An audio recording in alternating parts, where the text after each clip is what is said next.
ಯೆಹೋಶುವನ ಗ್ರಂಥ ಅಧ್ಯಾಯ 20.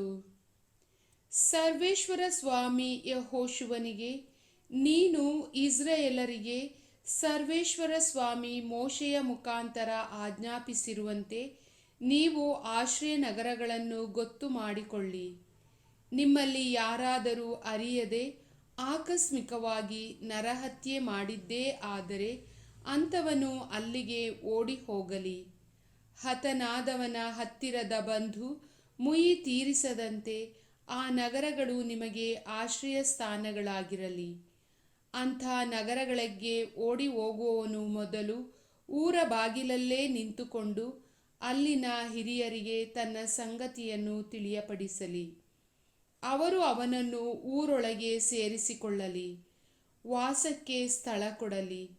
ಹತನಾದವನ ಹತ್ತಿರದ ಬಂಧು ಕೊಂದವನನ್ನು ಹಿಂದಟ್ಟಿಕೊಂಡು ಅಲ್ಲಿಗೆ ಬಂದರೆ ಅವರು ಅವನನ್ನು ಅವನ ಕೈಗೆ ಒಪ್ಪಿಸಬಾರದು, ಏಕೆಂದರೆ ಅವನು ನೆರೆಯವನನ್ನು ಕೊಂದದ್ದು ಆಕಸ್ಮಿಕವಾಗಿ, ಹಳೆಯ ದ್ವೇಷದಿಂದೇನೂ ಅಲ್ಲ. ಅಂಥವನನ್ನು ಒಂದು ಸಭೆ ಸೇರಿಸಿ ವಿಚಾರಿಸಬೇಕು.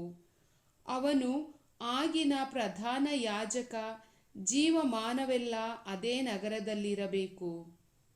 ಆಮೇಲೆ ತಾನು ಬಿಟ್ಟು ಬಂದ ಊರಿಗೆ ಮನೆಗೆ ಹಿಂದಿರುಗಬಹುದು ಎಂದು ತಿಳಿಸು ಎಂದರು.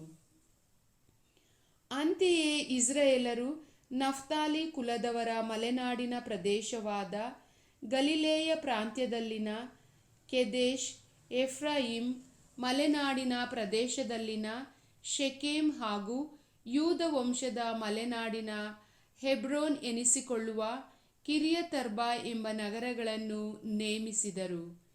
ಇವುಗಳನ್ನು ಮಾತ್ರವಲ್ಲ, ಜೆರಿಕೋವಿನ ಪೂರ್ವದಲ್ಲಿರುವ ಜೋರ್ಡಾನಿನ ಆಚೆಯಲ್ಲಿ ರೂಬೇನ್ಯರ ಬೆಟ್ಟದ ಮೇಲಿನ ಮರುಭೂಮಿಯಲ್ಲಿರುವ ಬೆಚೇರ್, ಗಾದ್ಯರಿಗೆ ಸೇರಿದ ಗಿಲ್ಯಾದ್ ಪ್ರಾಂತ್ಯದ ರಾಮೋತ್, ಮನಸ್ಸೆಯವರಿಗೆ ಸೇರಿದ ಬಾಷಾನಿನಲ್ಲಿರುವ ಗೋಲಾನ್ ಎಂಬ ನಗರಗಳನ್ನು ನೇಮಿಸಿದರು.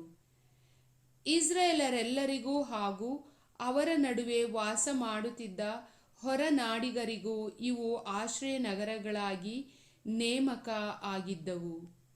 ಆಕಸ್ಮಿಕವಾಗಿ ಬೇರೊಬ್ಬನನ್ನು ಕೊಂದವನು ಓಡಿ ಹೋಗಿ ಹತನಾದವನ ಹತ್ತಿರ ಬಂಧುವಿನಿಂದ ತಲೆ ತಪ್ಪಿಸಿಕೊಳ್ಳಬಹುದಿತ್ತು. ನ್ಯಾಯ ಸಭೆಯ ಮುಂದೆ ನಿಲ್ಲುವ ತನಕ ಅಲ್ಲೇ ಇರಬಹುದಿತ್ತು. ಪ್ರಭುವಿನ ವಾಕ್ಯ.